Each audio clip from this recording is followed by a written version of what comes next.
Good afternoon, dear students. Today we are going to discuss the third lecture on the chapter photosynthesis. तो आज हम photosynthesis के chapter में से आज तीसरा लेक्चर पढ़ने जा रहे हैं। तो आज हम पढ़ेंगे photosynthesis का इंट्रोडक्शन। इससे पहले प्रीवियस 2 लेक्चर्स में मैंने आप लोगों को पढ़ाया था वेरियस थ्योरीज के बारे में, यानी वेरियस अर्ली एक्सपेरिमेंट्स के बारे में। इससे पहले फोटोसिंथेसिस का एक्चुअल जो प्रोसेस मैकेनिज्म वजूद में आने से पहले कौन से साइंटिस्ट ने किस तरह की एक्सपेरिमेंट परफॉर्म की, यानी बहुत ही इंपॉर्टेंट एक्सपेरिमेंट्स को हमने प्रीवियस 2 लेक्चर में डिस्कस किया था। तो आज हम फोटोसिंथेसिस का इंट्रोडक्शन पढ़ेंगे। देखो, अब देखो ये फोटोसिंथेसिस क्या है।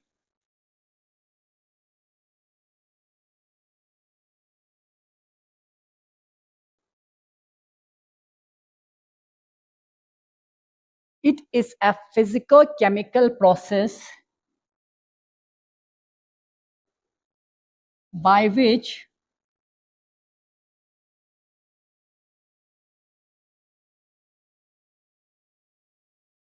photosynthetic organisms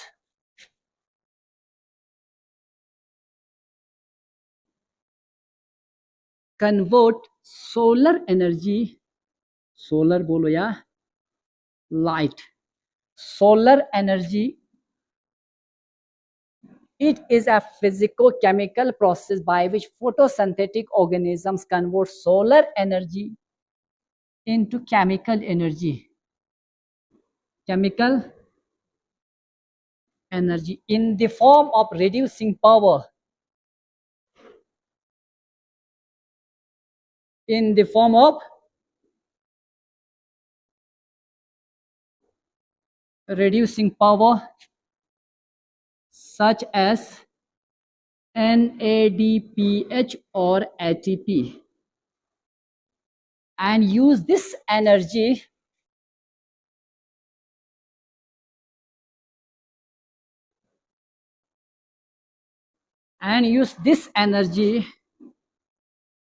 to fix CO2 into carbohydrates. अब इधर देखो, मैंने एक सिंपल डिफिनेशन लिखी फोटोसिंथेसिस का। तो फोटोसिंथेसिस क्या है? फोटोसिंथेसिस एक फिजिकल और केमिकल प्रोसेस, यानी फिजिकल रोल भी है और केमिकल प्रोसेस, जिसमें एक फोटोसिंथेटिक ऑर्गेनिज्म यानी पर्टिकुलरली ग्रीन प्लांट्स या साइनोबैक्टीरिया लाइट एनर्जी को कन्वर्ट करते हैं केमिकल एनर्जी में। फोटोसिंथेसिस का पहला मेन पर्पस क्या है? सोलर एनर्जी को कन्वर्ट करना केमिकल एनर्जी में। तो किस फॉर्म में? या NADPH की फॉर्म में या ATP की फॉर्म में। तो ये केमिकल एनर्जी बनती है किस फॉर्म में? या तो NADPH की फॉर्म में या ATP की फॉर्म में। और इन्हीं NADPH और ATP को बाद में यूज करते हैं किसके? और इस एनर्जी का इस्तेमाल करके वो कार्बन डाइऑक्साइड को रिड्यूस करके कार्बोहाइड्रेट बनाते हैं, कार्बोहाइड्रेट। अब मैं इसका जर्नल इक्वेशन लिखता हूं। 6 टाइम्स CO2, ये इनऑर्गेनिक मटेरियल है, carbon dioxide, plus 6 times H2O। अब देखो 6 times CO2 and 6 times H2O जब ये कंबाइन हो जाते हैं तो एक नया कंपाउंड बनते हैं C6H12O6, जिसे हम कहते हैं glucose. When carbon dioxide combines with what in the presence of sunlight and chlorophyll, किसकी मदद से? सनलाइट की मदद से, सन और क्लोरोफिल।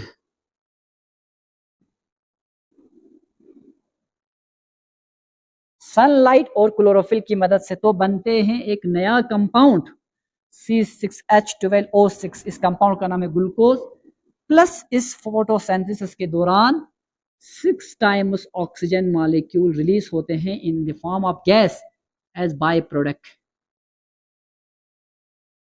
अब देखो, फोटोसिंथेसिस के दौरान 6 molecule of carbon dioxide combine हो जाते हैं किसके साथ? 6 molecule of carbon dioxide combine हो जाते हैं 6 मॉलिक्यूल ऑफ वाटर के साथ। ये दोनों इनऑर्गेनिक कंपाउंड तो अल्टीमेटली कन्वर्ट किसमें, ग्लूकोज में, ग्लूकोज में। इससे पहले मैंने कहा था देखो वाटर का हाइड्रोलिसिस हो जाते हैं पहले, फोटो यानी वाटर का हाइड्रोलिसिस होते हैं, फोटोलाइसिस कहते हैं, जिसमें इस सन से आने वाली एनर्जी का इस्तेमाल होते हैं। पहला केस फोटोलाइसिस ऑफ वाटर होते हैं। फोटोसिंथेसिस के दौरान पहला जो इवेंट्स होते हैं दैट इज फोटोलाइसिस। पहला मैंने कहा solar energy is converted into chemical energy. दूसरा फोटोलाइसिस ऑफ वाटर, वाटर का ब्रेकडाउन होते हैं, यानी H2O ये ब्रेक होते हैं H2+ में। अब देखो इससे पहले भी एक एक्सपेरिमेंट में कहा था क्या चाहिए, कॉर्नेलियस वैन नील ने कहा था एक रिड्यूसिंग पावर चाहिए, एक हाइड्रोजन डोनर चाहिए, एक हाइड्रोजन। यहां वाटर हाइड्रोजन डोनर के तौर पे काम करते हैं। जब लाइट की मदद से इस वाटर का ब्रेकडाउन हो जाते हैं तो वाटर कन्वर्ट होता है किसमें, हाइड्रोजन प्लस ऑक्सीजन में। बस यही हाइड्रोजन बाद में किसके साथ, बाद में ये हाइड्रोजन किसको रिड्यूस करते हैं, कार्बन डाइऑक्साइड को रिड्यूस करते हैं किसमें, ग्लूकोज में। उसके बाद number third step CO2 is reduced to glucose. अब उसके बाद देखो कार्बन डाइऑक्साइड प्लस हाइड्रोजन मिलके बनाते हैं नया कंपाउंड, मिलके बनाते हैं ये कंपाउंड, ठीक है। तो फोटोसिंथेसिस के दौरान सबसे पहले वाटर का भी स्प्लिटिंग होते हैं, किसकी वजह से, लाइट की एनर्जी की वजह से। फिर वो ब्रेक हो जाते हैं हाइड्रोजन और ऑक्सीजन में, फिर ये हाइड्रोजन कंबाइन हो जाते हैं CO2 के साथ तो बनाते हैं glucose. This is the overall picture of the photosynthesis. अब हम पढ़ेंगे एक्चुअल, हमारा टॉपिक है side of photosynthesis, side of photo, आज का हमारा टॉपिक है साइड ऑफ फोटोसिंथेसिस। अब देखो मैं यहां पे एक प्लांट का डायग्राम बनाता हूं। सबसे पहले ये इस प्लांट का रूट है, दिस इज द रूट। उसके बाद ये है प्लांट की लीफ,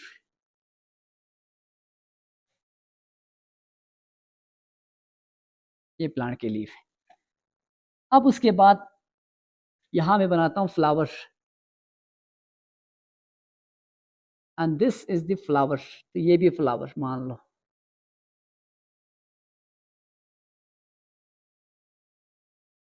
सारे फ्लावर है। अब इस फ्लावर के अंदर ये कार्पेल है, फीमेल रिप्रोडक्टिव ऑर्गन, और ये है मेल रिप्रोडक्टिव ऑर्गन स्टेमिन। अब आप मुझे बताइए प्लांट्स में फोटोसिंथेसिस कौन सी पार्ट में होते हैं, रूट, लीफ या फ्लावर। अब जो पार्ट ग्रीन होंगे, यहां कंडीशंस क्या है, फोटोसिंथेसिस के लिए कौन सा पार्ट रिस्पॉन्सिबल है, ग्रीन, पर्टिकुलरली लीफ। तो मैं अब इस लीफ का एक सेक्शन काटता हूं, देखो तो प्लांट्स में जो पार्ट ग्रीन होंगे, रूट ग्रीन नहीं होते हैं, इसलिए रूट में फोटोसिंथेसिस नहीं होते हैं। उसके बाद स्टेम अगर ग्रीन हो, कुछ प्लांट जैसे कि सैकुलेंट प्लांट, कैक्टस यानी ओपेनशिया में, तो फोटोसिंथेसिस स्टेम के द्वारा होता है, फ्लैश स्टेम के द्वारा। लेकिन यहाँ ज्यादातर प्लांट में ग्रीन होते हैं लीफ, तो फोटोसिंथेसिस मोस्टली लीफ में होते हैं। तो मैं यहाँ पे लीफ का डायग्राम बनाऊंगा।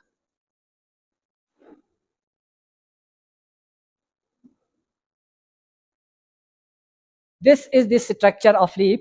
तो ज्यादातर फोटोसिंथेसिस होते हैं लीफ में। अब इस लीफ को और थोड़ा सा सेक्शन काट के मैं इस लीफ के इंटरनल सेल्स को दिखाऊंगा। आप एनाटॉमी को देखो, सबसे पहले जब मैं इस लीफ का एक छोटा सा यहां से एक सेक्शन लूंगा, तो इस सेक्शंस को लेने के बाद माइक्रोस्कोप के अंदर अगर देखेंगे तो हमें इस सबसे पहले अपर एपिडर्मिस नजर आएंगे। लीफ के अपर पोर्शन पे क्या होंगे, अपर एपिडर्मिस। और कुछ लीफ में इस एपिडर्मिस के ऊपर एक वैक्सी कोटिंग होते हैं, दैट इज कॉल्ड क्यूटिकल। तो हमें अपर मोस्ट पार्ट पे क्या प्रेजेंट होंगे, अपर मोस्ट पार्ट पे क्या नजर आएंगे? अपर मोस्ट पार्ट पे हमें एपिडर्मिस। एपी इस एपिडर्मिस के बिलो कुछ ऐसे सेल्स होते हैं, elongated cells without any intercellular space. ऐसे सेल्स नजर आते हैं, इन सेल्स को हम कहते हैं पैलासेड सेल्स। और इन सेल्स में क्लोरोप्लास्ट होते हैं, rich in chloroplast. These cells are rich in chloroplast. इन सेल्स में क्लोरोप्लास्ट होते हैं। This cell is called palisade. अब देखो इस लीफ में उसके अलावा circular shape, large intercellular space रखने वाले पैरेनकाइमेटस कुछ सेल्स होते हैं। इन सेल्स को हम कहते हैं mesophyll cells. Mesophyll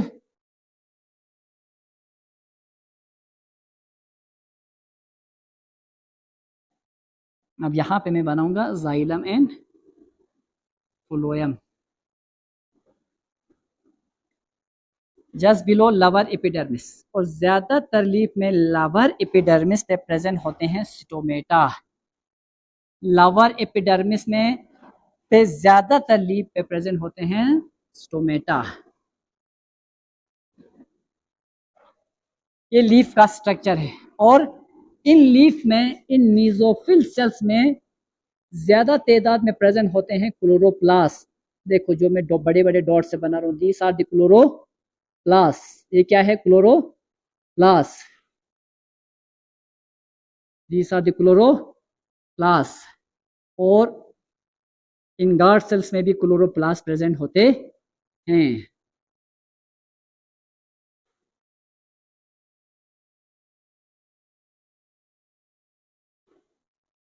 mesophyll cells,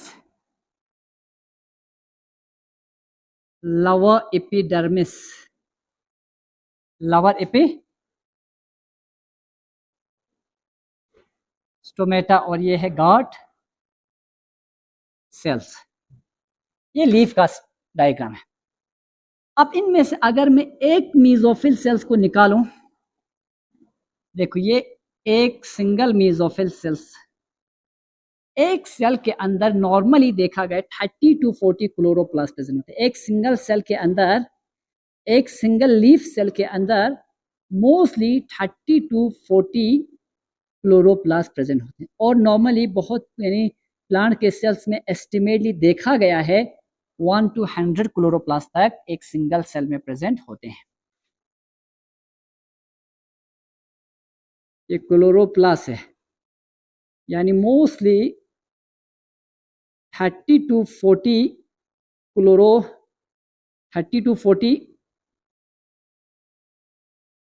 chloroplast present in a single cell. एक सिंगल सेल में 30 से 40 क्लोरोप्लास्ट प्रेजेंट हो सकते हैं। ठीक है, तो सबसे पहले मैंने दिखाया ग्रीन लीफ, और green leaf he site of photosynthesis है। क्यों है? ग्रीन लीफ में बहुत सारे मेसोफिल सेल्स होते हैं, जिन जो पैरेनकाइमेटस सेल है, लिविंग सेल है। इन्हीं मेसोफिल सेल्स के अंदर क्लोरोप्लास्ट प्रेजेंट होते हैं। इन्हीं मेसोफिल सेल्स के अंदर क्लोरोप्लास्ट प्रेजेंट होते हैं। और एक सेल के अंदर नॉर्मली मोस्टली ज्यादातर प्लांट में 30 to 40 क्लोरोप्लास्ट प्रेजेंट होते हैं एक सिंगल सेल में। अब मैं इस सेल के अंदर से एक क्लोरोप्लास्ट को निकाल के एक सिंगल क्लोरोप्लास्ट के स्ट्रक्चर को दिखाऊंगा। इसको थोड़ा सा जूम आउट करके छोटा करता हूं। ठीक है, तो होप आप लोगों ने यहां तक तो अच्छे से समझ लिया होगा।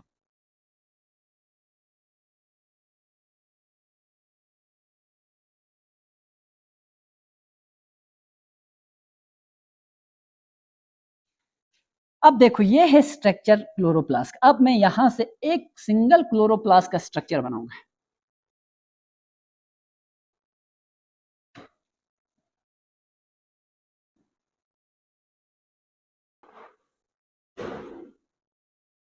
ये है एक सिंगल क्लोरोप्लास्ट। क्लोरोप्लास्ट एक डबल मेम्ब्रेन बाउंड ऑर्गेनेल है। क्लोरोप्लास्ट क्या है?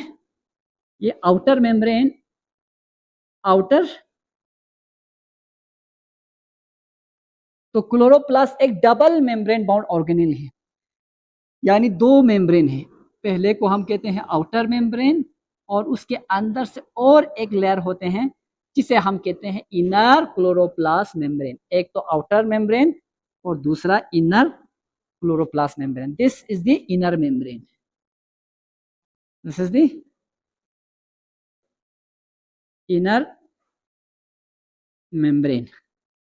अब इधर देखो, उसके बाद इस क्लोरोप्लास्ट के अंदर मेन इंपॉर्टेंट चीज, इस क्लोरोप्लास्ट के अंदर प्रेजेंट होते हैं एक डिस्क लाइक स्ट्रक्चर। इन डिस्क लाइक स्ट्रक्चर्स को हम कहते हैं ग्रेनम।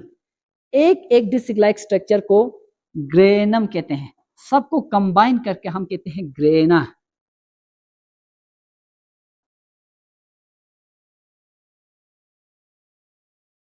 यानी ग्रीन कलर का एक डिस्क लाइक स्ट्रक्चर होते हैं। एक को मैं विदाउट फिलिंग ऐसे ही रखता हूं, देखो अब समझोगे। ऐसे स्ट्रक्चर होते हैं डिस्क लाइक स्ट्रक्चर्स, ऐसे डिस्क लाइक स्ट्रक्चर। इनमें से अगर एक सिंगल डिस्क की बात करें, इस सिंगल डिस्क को हम कहते हैं ग्रेनम। सिंगुलर क्या है? ग्रेनम। अगर एक क्लोरोप्लास्ट के अंदर एक ग्रेनम के पूरे स्टॉक होंगे, यहां से लेके यहां तक 1 2 3 4 5, इन 5 को कंबाइन ले हम कहते हैं ग्रेना। 5 को कंबाइन ले हम क्या कहते हैं? ग्रेना। अब यही ग्रेना है site of light reaction. Photosynthesis 2 events में कंप्लीट होते हैं, light phase and dark phase. Photosynthesis 2 phase में कंप्लीट होते हैं, light phase and dark phase. आगे मैं बताऊंगा। तो फोटोसिंथेसिस का लाइट रिएक्शन जो है वो कहां होते हैं? इस ग्रेना में। तो ग्रेना साइट है लाइट रिएक्शन का, साइट ऑफ लाइट रिएक्शन। उसके बाद एक ग्रेनम के स्टॉक को दूसरे ग्रेनम के स्टॉक तक जोड़ देते हैं। एक ग्रेनम स्टॉक को दूसरे ग्रेनम के स्टॉक तक जोड़ते हैं। यहां एक स्टॉक था, देखो यहां दूसरा ग्रेनम की एक और स्टॉक है।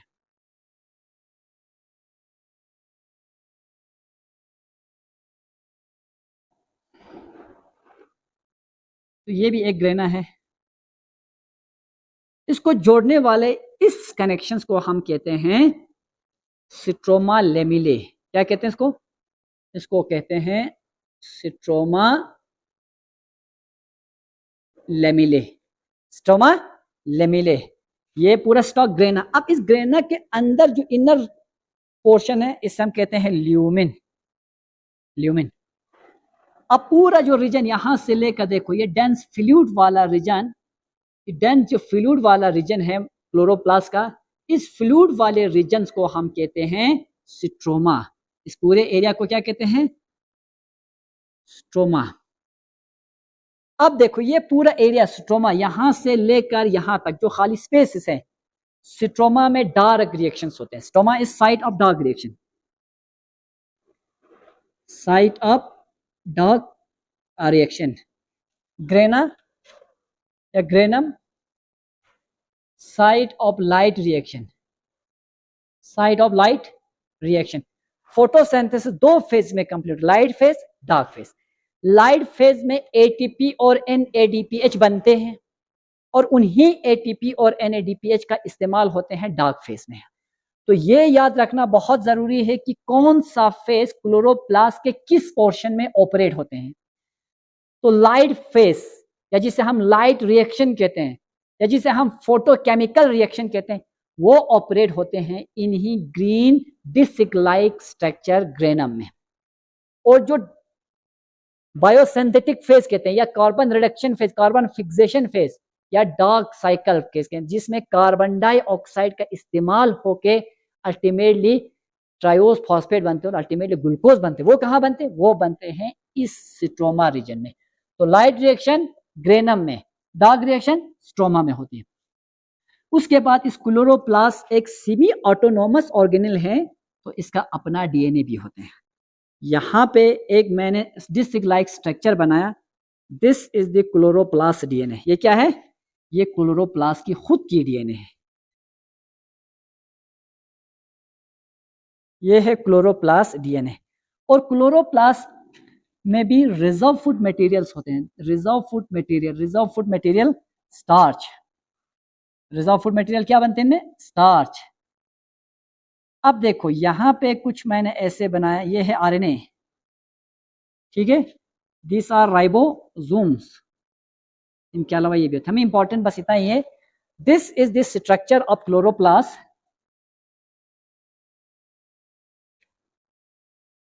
ये स्ट्रक्चर है किसका, क्लोरोप्लास्ट का। फिगर स्ट्रक्चर ऑफ क्लोरोप्लास्ट, ये क्लोरोप्लास्ट का स्ट्रक्चर है। देखो एक एक चीजों को मैंने डिटेल में बताया। सबसे पहले लीफ, फिर लीफ का एक सेक्शन काटा तो लीफ के अंदर इस तरह के हमें एनाटॉमिकल स्ट्रक्चर देखने को मिला। इनमें mesophyll cell, palisade cell, guard cells होते हैं। तो mesophyll cells and palisade cells, these are the parenchymatous cell rich in chloroplast, and these cells are actually responsible to perform the process of photosynthesis. तो इन्हीं mesophyll cells और पैलेसाइड sales में photosynthesis का process होता है, क्योंकि इन्हीं सेल्स के अंदर क्लोरोप्लास्ट प्रेजेंट होते हैं। इन क्लोरोप्लास्ट के अंदर क्लोरोफिल पिगमेंट्स होते हैं। अब मैंने एक मेसोफिल सेल्स को निकाल के दिखाया, तो एक मेसोफिल सेल्स, एक सिंगल मेसोफिल सेल के अंदर 30 to 40 number of chloroplast present हो सकते हैं। तो ये क्लोरोप्लास्ट का स्ट्रक्चर है। देखो क्लोरोप्लास्ट के बाहर से आउटर मेम्ब्रेन, क्योंकि क्लोरोप्लास्ट एक क्या है, डबल मेम्ब्रेन बाउंड ऑर्गेनेली है। Chloroplast is a double membrane bound,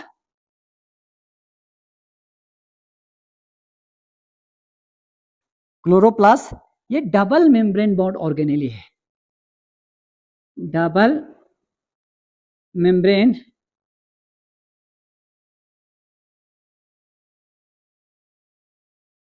organelle है, सेमी ऑटोनॉमस है, इसके पास अपना डीएनए है, ये यानी खुद भी कुछ प्रोटीन्स खुद का बना सकते हैं। अब उसके बाद इस क्लोरोप्लास्ट के अंदर मेन दो स्ट्रक्चर, एक डिस्क लाइक स्ट्रक्चर है जो एक के बाद एक रखे हुए हैं स्टॉक में, एक के बाद दूसरा, दूसरे के बाद तीसरा, एक पाइल्स में पूरा एक स्टॉक है। इसे हम कहते हैं ग्रेना। इस ग्रेना के अंदर क्लोरोफिल पिगमेंट्स प्रेजेंट होते हैं। इनके अंदर प्रेजेंट होती हैं chlorophyll pigments. These chlorophyll pigments are actually responsible to trap, to capture the light, different intensities of light coming from the sun. sun से आने वाले फोटोकेमिकल रेस, यानी सन से आने वाले इलेक्ट्रोमैग्नेटिक स्पेक्ट्रम को, पर्टिकुलरली वो रेस जिनमें फोटोसिंथेसिस होते हैं उनको हम कहते हैं पार, फोटोसिंथेटिकली एक्टिव रेडिएशन। सन से आने वाले डिफरेंट इंटेंसिटीज के वेवलेंथ के लाइट को एब्सॉर्ब करने के लिए इन ग्रेनम के अंदर क्लोरोफिल पिगमेंट्स प्रेजेंट है। तो क्लोरोफिल पिगमेंट प्रेजेंट होने की वजह से ये लाइट एनर्जी को कन्वर्ट करते हैं केमिकल एनर्जी में, एटीपी में या एनएडीपीएच में।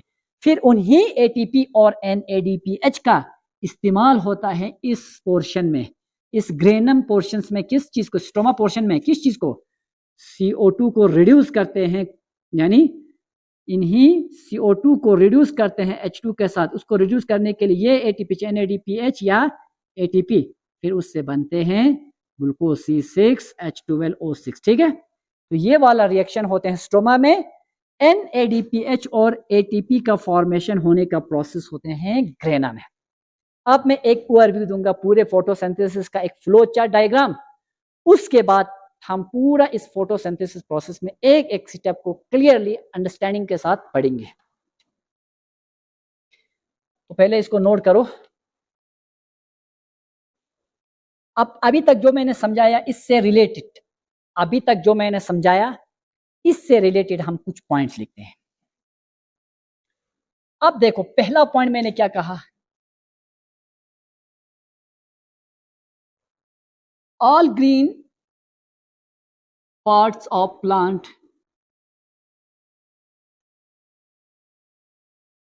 possess chloroplast। याद रखो प्लांट्स का जो भी पार्ट ग्रीन है, जो भी पार्ट ग्रीन है उन सब में क्लोरोप्लास्ट प्रेजेंट हो सकता है और होते भी। दूसरा पॉइंट मैंने बताया, leaves are the major site of photosynthesis.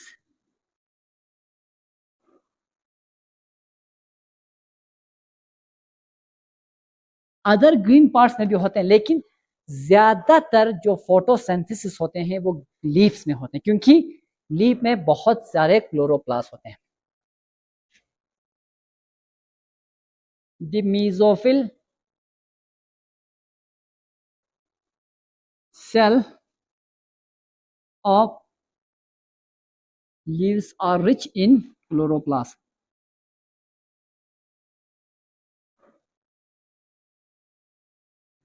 Plants के मेसोफिल, लीफ के मेसोफिल सेल में ज्यादा क्वांटिटी में क्या प्रेजेंट होते हैं? क्लोरोप्लास्ट। ईच लीफ सेल में 10 to 100 क्लोरोप्लास्ट हो सकते हैं। 10 to 100 chloroplast. Each leaf cell has 10 to 100 chloroplast और मोस्टली 30 to 40, मोस्टली 30 to 40। तो ज्यादातर लीफ सेल्स में एस्टिमेट काउंट अभी तक देखे गए हैं 10 to 100 क्लोरोप्लास्ट, लेकिन मेजॉरिटी ऑफ द प्लांट्स में 30 to 40 क्लोरोप्लास्ट प्रेजेंट होते हैं। अब उसके बाद और एक इंपॉर्टेंट पॉइंट मैंने कहा, light reaction.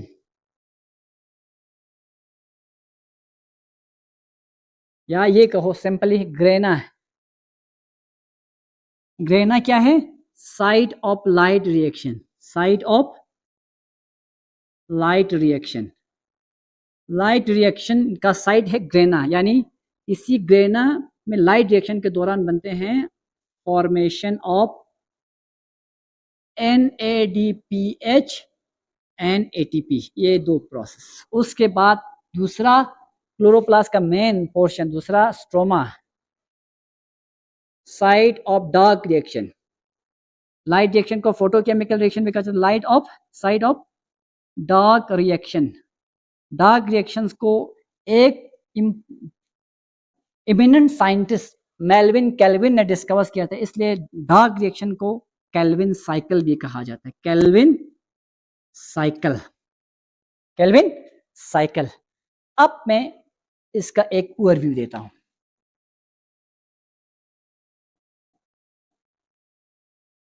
This is the सन। अब सन से आते हैं रेस, तो यहां पे है ग्रेना।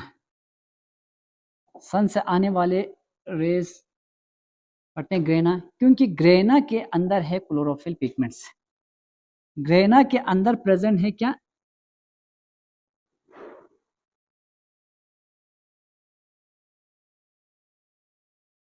Chlorophyll pigment. तो इस ग्रेना के अंदर लाइट रिएक्शन होती है। क्या होती है? Light reaction. Light reaction, grana के अंदर होते हैं लाइट रिएक्शन। लाइट रिएक्शन के दौरान बनते हैं कौन सी चीज? NADPH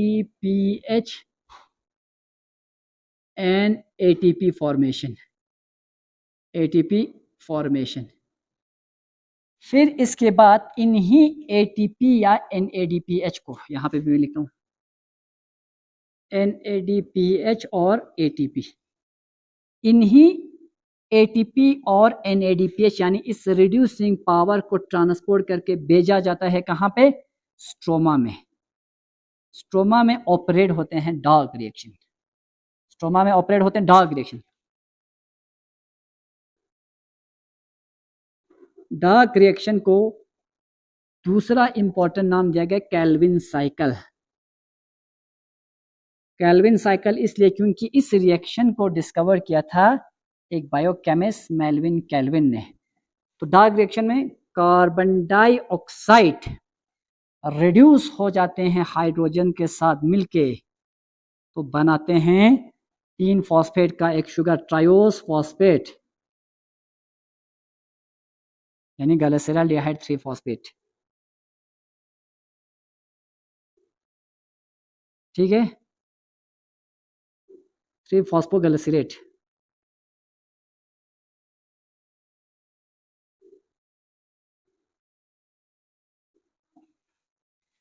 फिर इसके बाद ये बाद में अल्टीमेटली कन्वर्ट हो जाते हैं ग्लूकोज में। फिर ये ग्लूकोज स्टोर रहते हैं स्टार्च की फॉर्म में। तो देखो, सबसे पहले सनलाइट की मदद से ग्रेना के अंदर लाइट रिएक्शन होते हैं और लाइट रिएक्शन से अल्टीमेटली इन्हीं रिड्यूसिंग पावर का फॉर्मेशन होते हैं, that is ATP and NADPH का फॉर्मेशन। फिर एटीपी और एनएडीपीएच को भेजा जाता है स्ट्रोमा में, वहां डार्क रिएक्शन होता है जिसमें कार्बन डाइऑक्साइड हाइड्रोजन के साथ कंबाइन होके, तो इसको कंबाइन करने के लिए इन्हीं एनर्जी का इस्तेमाल होते हैं और बनते हैं 3 फॉस्फेट पर शुगर और वो अल्टीमेटली कन्वर्ट हो जाते हैं ग्लूकोज में। होप यहां तक समझ आएगा। सबसे पहले क्लोरोप्लास्ट के 2 main portion, green portion that is the grana. अब देखो यहां मैं और एक फोटोग्राफ भी लाऊंगा।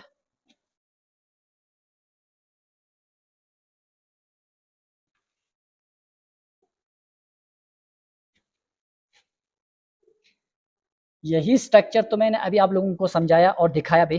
देखो सबसे पहले लीफ का एक सेक्शन काटा तो अपर एपिडर्मिस है, बीच में पैलेसेड सेल्स है और ये गोल गोल जो मैंने बनाया स्पॉन्जी पैरेन्केमा या मेसोफिल सेल्स कहा जाता है। इन्हीं मेसोफिल सेल में क्लोरोप्लास्ट होता है। अब ये क्लोरोप्लास्ट देखो इस तरह के नजर आते हैं, 3D स्ट्रक्चर है। जो यहाँ पे डिस्क लाइक स्ट्रक्चर है, एक एक डिस्क को हम ग्रेनम कहते हैं और कंबाइनली इस पूरे यहाँ से लेके यहाँ तक एक स्टॉक को ग्रेना, यहां से लेकर यहां तक एक स्टॉक को ग्रेना, यहां से लेकर यहां तक एक स्टॉक को ग्रेना और एक ग्रेनम को दूसरे ग्रेनम के साथ जुड़े हुए इस कनेक्शन को हम कहते हैं स्ट्रोमा लेमिले।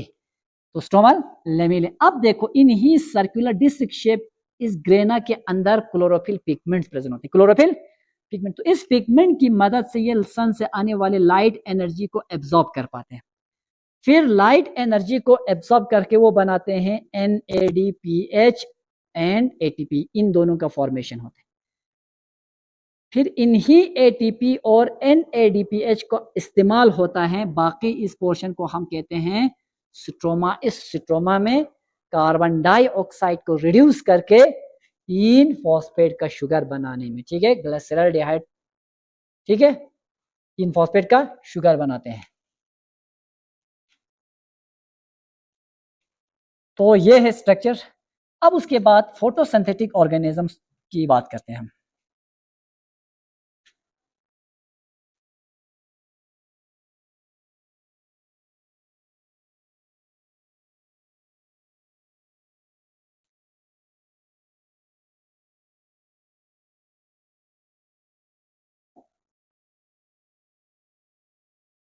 अब देखो फोटोसिंथेसिस करने वाले ऑर्गेनिजम्स को कितने ग्रुप में रखें। फोटोसिंथेटिक ऑर्गेनिजम्स मेनली 2 ग्रुप को बिलोंग करते हैं। Photosynthetic organism mainly belongs to 2 group. एक ऑक्सीजेनिक फोटोसिंथेटिक ऑर्गेनिज्म, दूसरा anoxygenic photosynthetic organism.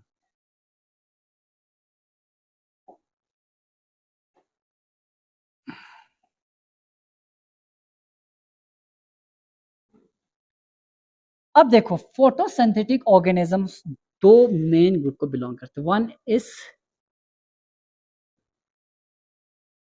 Oxygenic photosynthetic organisms, दूसरा another is the anoxygenic.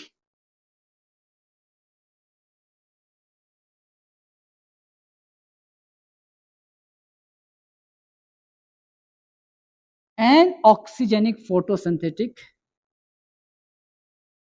Organisms. एक ग्रुप के ऑर्गेनिज्म फोटोसिंथेसिस के दौरान ऑक्सीजन इवॉल्व करते हैं, याद रखो। Oxygenic photosynthetic organism evolve O2 by product के तौर पर S by product during photosynthesis, during photo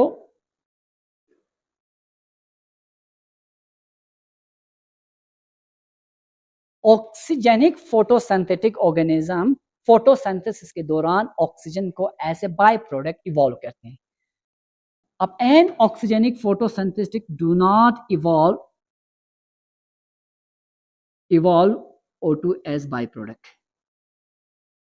याद रखो फोटोसिंथेसिस के दौरान ये ऑक्सीजन इवॉल्व नहीं करते हैं। अब इसमें कौन से ग्रुप के ऑर्गेनिज्म आते हैं और इस ग्रुप में कौन से ग्रुप के ऑर्गेनिज्म आते हैं? ऑक्सीजेनिक फोटोसिंथेसिस प्रोकैरियोट्स में भी होगा और यूकैरियोट्स में भी होंगे, दोनों में होते हैं ऑपरेट्स। ये प्रोकैरियोट्स में भी होते हैं और यूकैरियोट्स में भी ऑपरेट होते हैं।